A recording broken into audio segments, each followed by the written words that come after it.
If you're here due to that clickbaity title, I apologize, but not really though. Calling any top 10 list definitive is pretty ridiculous, and even more so for something like horror games. Everyone is unique in what gets under their skin, not to mention other factors like nostalgia from playing a game at a certain time in one's life, or just the general quality of the experience itself. The following list, for example, is my own personal favorite horror games, and not necessarily the ones I think are the best, because a few of them have some very real flaws. So I'm going to be placing a lot of emphasis on how I feel they encapsulate everything about horror as a whole, rather than just being about the positives or the negatives. And finally, if your favorite game is not on this list, it's not because I hate it or I think it's trash, I just personally like these for various reasons. It's 2023, we don't need to be getting salty about everyone's personal top 10s. Anyway, without further ado, here's the definitive list of the best horror video games of all time.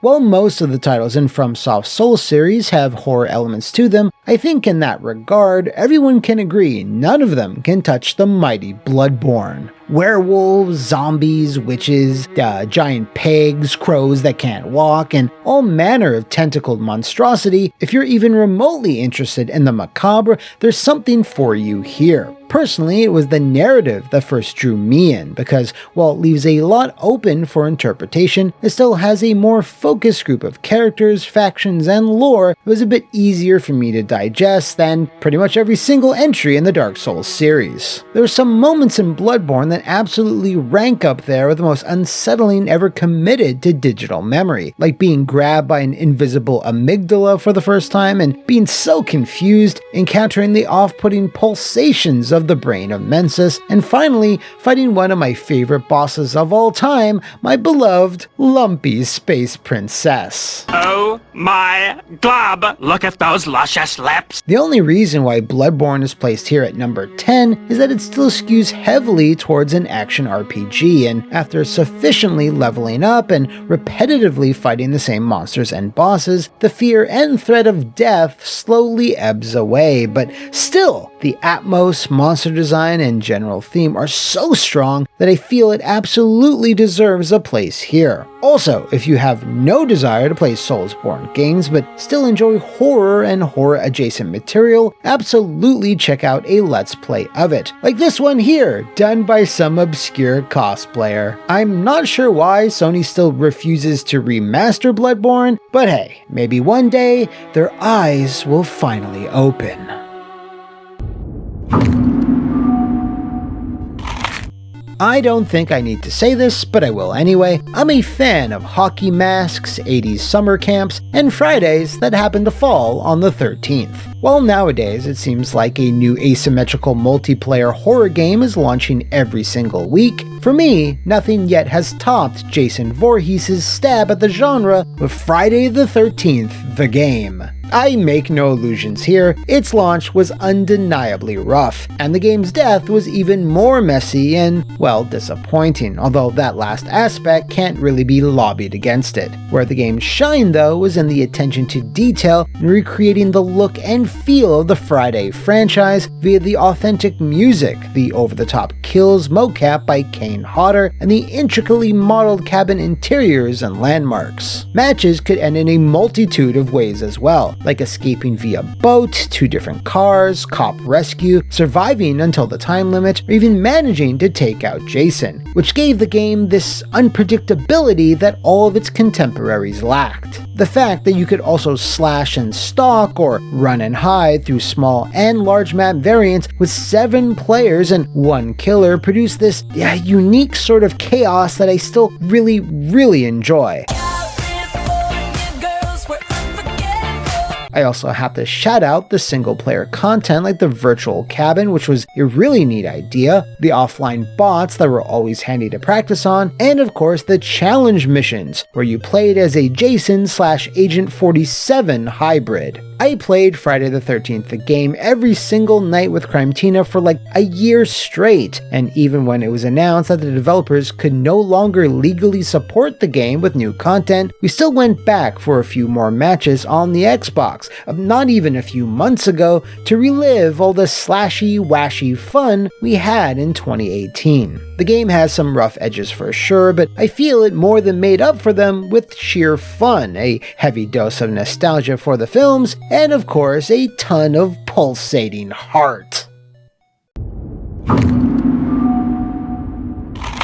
Speaking of cinematic horror slashers, to this day there's no better video game version of that than the original Until Dawn. A great spooky setting, familiar character tropes, choices that matter, tons of gore and scares. Really, when it comes down to emulating the classic horror film, it's the whole package. While this type of thing was kind of attempted before with the likes of the obscure franchise, Until Dawn's marriage of horror film beats, cinematography, and the technology afforded by the PS4 really hit at the perfect time and resulted in a work that Supermassive has yet to top. The snowy cabin environment and multiple threats that get more intriguing and vicious as the narrative unfolds remains the high watermark for the studio, because sadly all their follow-up attempts, The Dark Pictures Anthology and The Quarry, haven't really hit the same way, for me at least. Now, I can't really explain why that is, maybe because it was the first of its kind, its setting, or the caliber of actors that were cast, but Until Dawn still feels and plays like the best of the bunch. I'd love for this to come full circle and for it to eventually get its own movie adaptation, but it doesn't seem like that'll be happening now or ever, as the franchise has remained locked in the Sony vaults ever since the tepid response to The Impatient, which was the often forgotten prequel. Still though, if you have a PS4 or PS5 and have never experienced Until Dawn, grab a copy and turn off the lights, because you're gonna be in for a blood-splattered good time.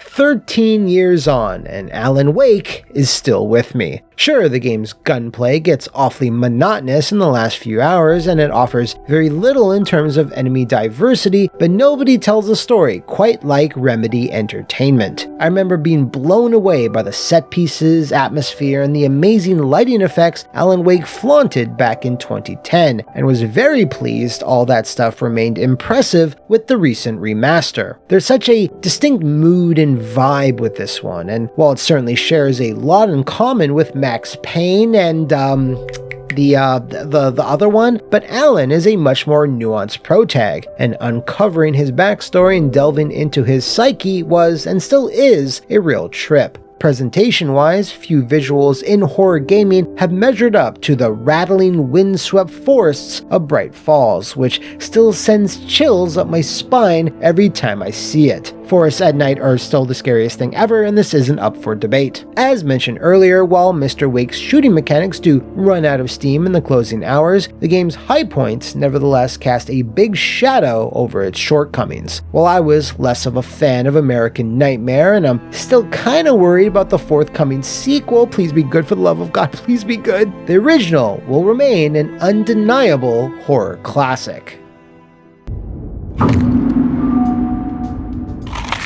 Now, if this list was purely centered around things like gameplay, presentation, technical performance, writing, and well, just overall quality, Deadly Premonition would not be above Alan Wake, or many other things for that matter. But it is, and for all you haters out there, Derek mostly, it will remain as such. I can't in good conscience ignore it, because no game has the dizzying highs, terrifying lows, or creamy middles of Swery 65's masterwork. This is very much a case where irreverent and bizarre humor, quirky characters, and an amazing soundtrack account for much more than the tedium of driving across a map that's way too big, fighting the same annoying enemies over and over again, and not being able to access certain locations and complete specific side quests because those elements were poorly thought out and even more poorly designed. But it's not about that. It's about the idiosyncrasies of the townspeople of Greenvale,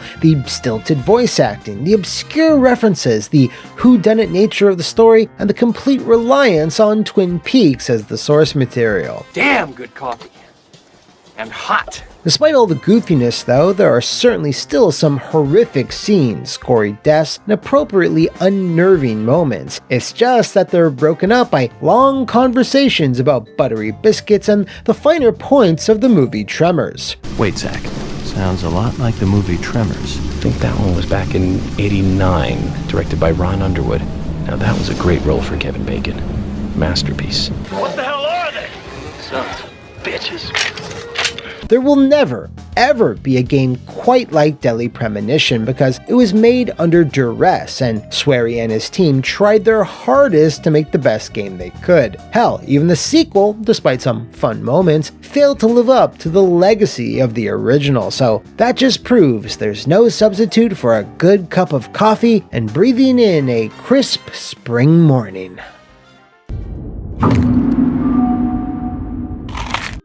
Out of all of the games I have and will be discussing, Condemned Criminal Origins just might be the scariest of them all, as nothing has quite the same atmosphere or sense of dread and tension that it exudes. What starts as merely a bleak police procedural then turns into a nightmarish fight for survival against a literal army of drug-crazed vagrants and psychopaths, which makes for an effectively terrifying experience. The play of light and shadow, coupled with strong enemy design and brutal combat, made Condemned, in my opinion at least, the best game of the Xbox 360's launch, and it still holds up fairly well today, but it does show its age if you're not using PC mods. It was also a bold but brilliant move on Monolith's part to go all in on that brawling melee combat, because their Fear series was doing quite the opposite, and it's part of what makes Condemned so unique. While it's true that combat does start to wear out its welcome by the end of the game, which is something that is addressed by its flawed sequel Bloodshot, the original is still the better of the two games. Still have no earthly idea why neither title has seen an official re-release or remaster, since former Monolith co-founder Jace Hall confirmed back in 2015 he owned the rights to the franchise, but for whatever reason, Condemned has remained in the shadows ever since. This is a straight up shame though, because in my humble opinion, Criminal Origins is one of the most underrated horror video games ever made, and more people need to experience its nerve-shredding sense of terror. Now, we're getting up to the big boys, the masterpieces, the all-time GOATs, and Resident Evil 4 is and always will be in that echelon. Now, I can go on and on about how pulling the camera directly behind Leon and allowing the user free movement to aim literally changed the way third-person action games were made, but I'm going to focus on something else that's a bit more personal. I was getting pretty tired of the old Resi formula by 2004, and so did a lot of the staff at Capcom, including Shinji Mikami, so when the game's final scenario and gameplay were first shown to the world, I got unbelievably hyped unbelievably quick. Everything looks so fresh, exciting, and brutal. Leon getting his head sawed off by a chainsaw-wielding maniac wearing a burlap sack? Goddamn yes, give it to me! It's just what I needed after the mid-as-fuck enemies and bosses that populated Resident Evil 0. Best of all though, the final game didn't disappoint, but rather exceeded all expectations about what a Resident Evil game could be. Instead of being constrained in claustrophobic corridors for the upteenth time, you were in open villages, castle ballrooms, or battlefields, fighting tooth and nail with every last bullet, kick, or German suplex, and it was all sick as hell. While it did definitely skew more towards action, the horrific enemies like the Verdugo, Novistadors, or the Regenerators would always anchor the experience back down to its blood-soaked roots. This year's remake only made me appreciate RE4 all the more though, because while I had my doubts, Capcom eventually made me a believer, as I now love both the original and the new version almost equally, which is one of the highest compliments I can give to Leon's wacky European vacation. So, no matter what console or year you're playing it in, Resident Evil 4 is anything but small time. you know a Silent Hill had to show up eventually, but allow me to explain why I'm going with Heather Mason's Horrible, Terrible, No Good, Very Bad Day. When I finally got my PS2 in the fall of 2003, Silent Hill 3 was brand new, and I was pretty excited to get it, or rent it, as I had blown all my money on the actual console. I had played a little of 2 on a friend's Xbox back in 2001, and while I thought it was scary, I became entranced by 3's amazing facial modeling, the disturbing crimson smile of Robbie the Rabbit, and the game's early fascination with bread. Speaking of which, while both 2 and 3 have their fair share of memes, I have to admit I'm partial to the latter ones, especially the ever-strong, ever-healthy Minmo. Aside from that, I generally prefer Heather as a protagonist over Harry, James, and to a much bigger degree, all the other ones. Heather has a unique perspective in that she kind of has an inkling there's all this bad shit going on which has something to do with her past, rather than just being in an evil town to try and find some other character. Of course, Silent Hill 3 also has some of the most all-time terrifying moments that have been forever cemented in horror gaming legend, but it obviously still contains the same issues that plague early 2000s survival horror, like clunky combat, obtuse puzzles, and some awkward camera angles. Still though, that does very little to mar what to me is still the most enjoyable Silent Hill title. No disrespect to 2, of course. Please put down your pipes, Silent Hill 2 fans, but please don't no! Dramatization may not have happened.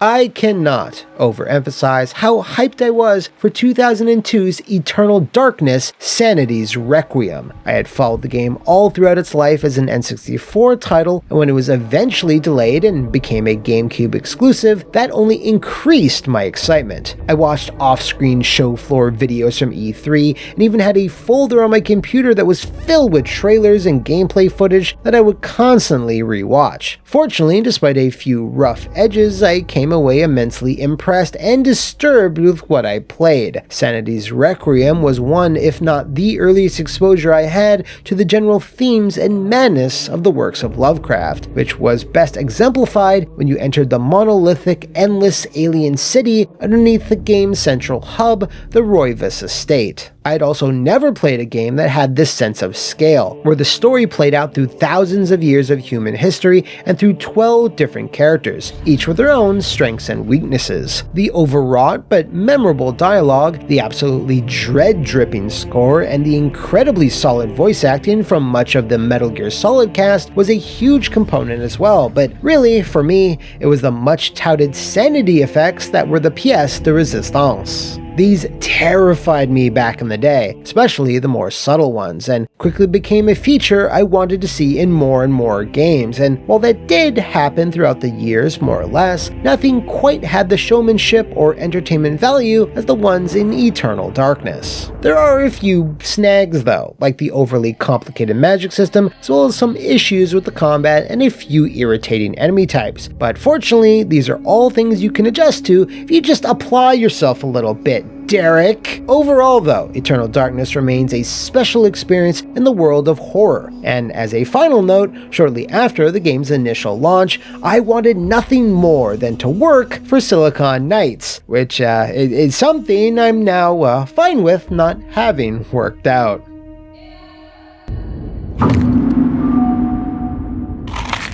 And here we are. To me, nothing combines nostalgia, haunting atmosphere, spine-tingling scares, polished gameplay, memorable story and characters, and amazingly detailed graphics and sound than Shinji Mikami's remake of Resident Evil 1. This was again another GameCube exclusive I was over the moon about, and it took me ages to finally finish. Not because I was stuck per se or I wasn't enjoying myself, but because I was legit, God's honest truth, too scared to do so. The quiet creak of the floorboards amidst the silence, the brand new camera positions that were framed in awkward, creepy angles, and of course the scream-inducing appearance of the Crimson Heads stick out as memorable moments, but it all goes much deeper than that. This was a time where the concept of a remake was a new and exciting thing, so it's astounding how much better this was than the original version of RE. Just the graphical overhaul, added areas, and content were worth the price of admission alone, but coupled with the new mechanics like the defensive weapons, the 180-degree turns, and the ability to get more critical headshots via pistols, push things over the top. Then there's the reintegrated content Mikami wanted to include back in 1996, like the George Trevor subplot, and we can't forget one of the most terrifying enemies of all time in Lisa Trevor,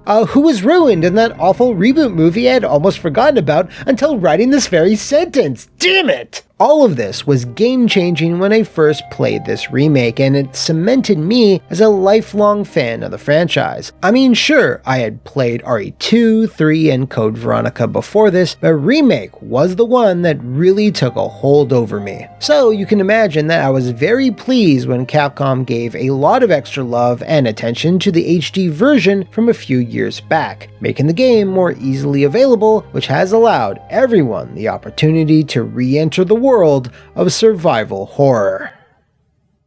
And that's my list. If you're still here, well, thanks for watching, fellow skeletons, and do let me know what some of your favorite horror games are in the comments below, and until then, I'll see you next time.